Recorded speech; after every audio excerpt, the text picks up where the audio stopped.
मुझे यकीन है कि आप वहां पर बैठे हैं तो यह ऐवान एक कीमती हीरे की तरह ना सिर्फ इस मुल्क की आवाम में, दुनिया में चमकेगा और आप के बोझ को यह सरकार कम करेगी डिप्टी स्पीकर बनाकर। इतना बोझ आप पर नहीं डालना चाहिए। असाउद्दीन ओवैसी जी। सर, मैं आपको अपनी जानिब से, पूरे मुल्क की जानिब से मुबारकबाद देता हूं और मुझे यकीन है कि आपकी पार्लियामेंट की आवाम इस बात पर फख्र कर रही है कि आप दूसरी मर्तबा इस ऐवान के स्पीकर बने हैं।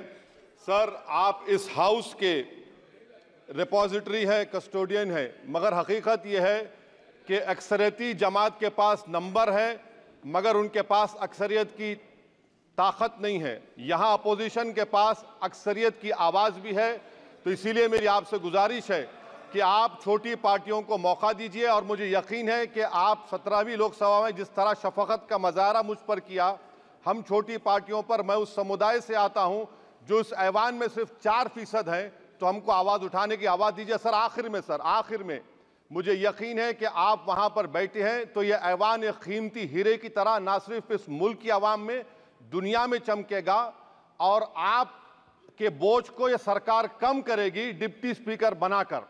इतना बोझ आप पर नहीं डालना चाहिए। मैं मुबारकबाद देता हूं सर आपको, मैं मुबारकबाद देता हूं कि आप छोटी पार्टियों पर, यह ऐवान अपोजिशन और छोटी पार्टियों का भी है, हमको आप आवाज़ का मौका देंगे। इस हाउस का कैरेक्टर बदल चुका है सर, इस हाउस का कैरेक्टर बदल चुका है। अब बीजेपी स्टीम रोल नहीं कर पाएगी। हम आपसे मुबारकबाद देते हैं। शुक्रिया सर। सदन का अच्छा दिन है। पप्पू जी, बार बार मत उठा करो। आप सीनियर मेंबर हैं। कैसे? मैं माननीय सदस्यों सबसे आग्रह करना चाहता हूं, आज एक अच्छा दिन है, आप अपनी बात संक्षिप्त में कह दें। जो कुछ भी पॉलिटिकल बात कहनी है, आपको राष्ट्रपति अभिभाषण में पर्याप्त समय, पर्याप्त अवसर मिलेगा। श्री अमराराम जी।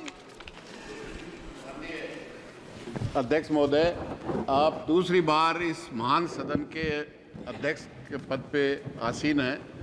मैं मेरी ओर से और मेरी पार्टी भारतीय कम्युनिस्ट पार्टी मार्क्सवादी की ओर से आपका हृदय से आभार व्यक्त करता हूं और उम्मीद करता हूं कि इस न्याय के आसन में जो सर्वोच्च सदन इस देश का है, उसमें इस सदन में जनता की आवाज़ प्रतिपक्ष की तरफ से सुनने में आप निश्चित रूप से अपना समय देंगे।